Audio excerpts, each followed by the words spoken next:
Materi selanjutnya yaitu tentang tumbuhan gimnospermae atau tumbuhan berbiji terbuka.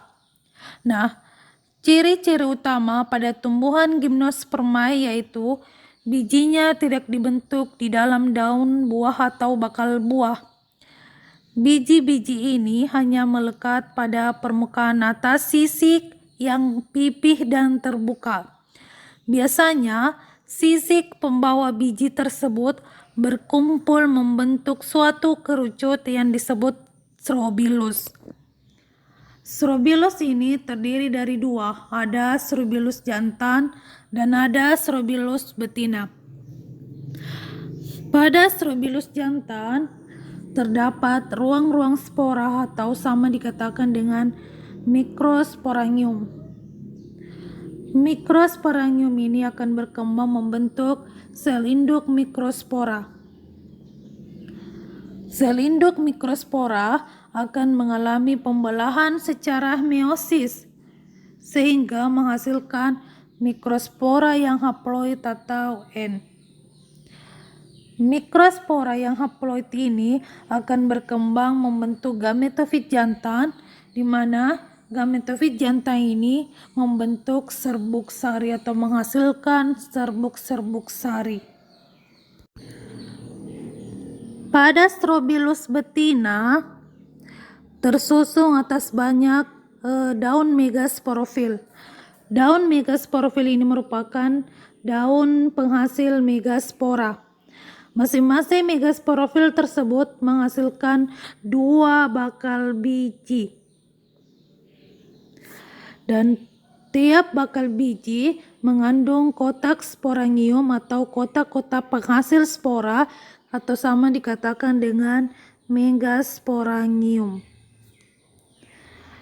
Megasporangium tersebut mengandung sel induk megaspora. Sel induk megaspora ini akan mengalami pembelahan secara meiosis sehingga menghasilkan megaspora yang haploid. Megaspora yang haploid ini akan berkembang membentuk gametofit betina. Pada gametofit jantan tadi menghasilkan butir-butir serbuk sari yang akan dilepaskan ke udara. Nah, dari strobilus jantan tersebut, butir-butir serbuk sari ini akan terbawa oleh angin dan menuju ke strobilus betina. Nah, butir-butir serbuk sari tersebut akan mendarat atau akan menempel pada bakal biji sehingga terjadilah proses penyerbukan.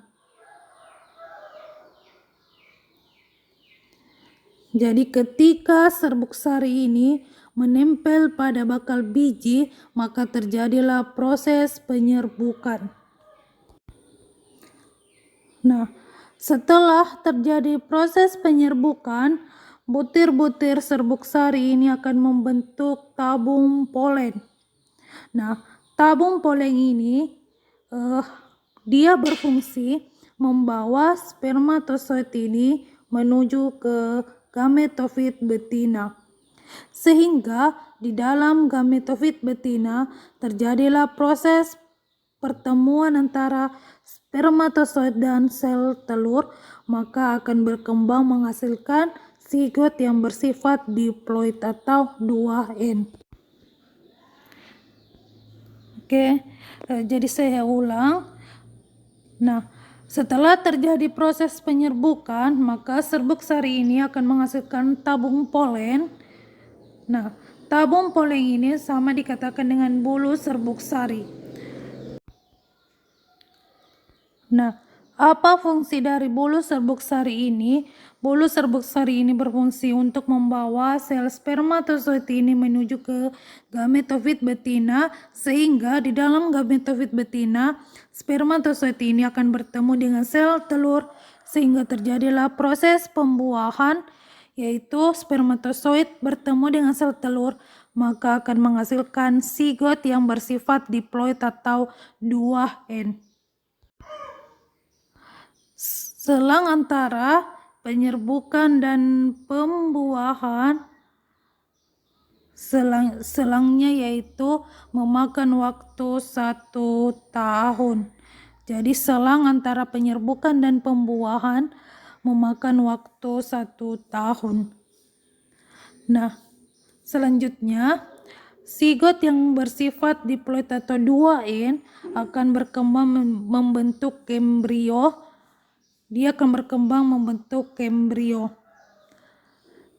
Nah, dengan mengambil cadangan makanan dari endosperma, maka akan membentuk biji. Jadi zigot ini akan berkembang membentuk embrio dengan mengambil cadangan makanan dari endosperma untuk membentuk biji. Nah, biji-biji ini akan menyebar dengan bantuan adanya angin.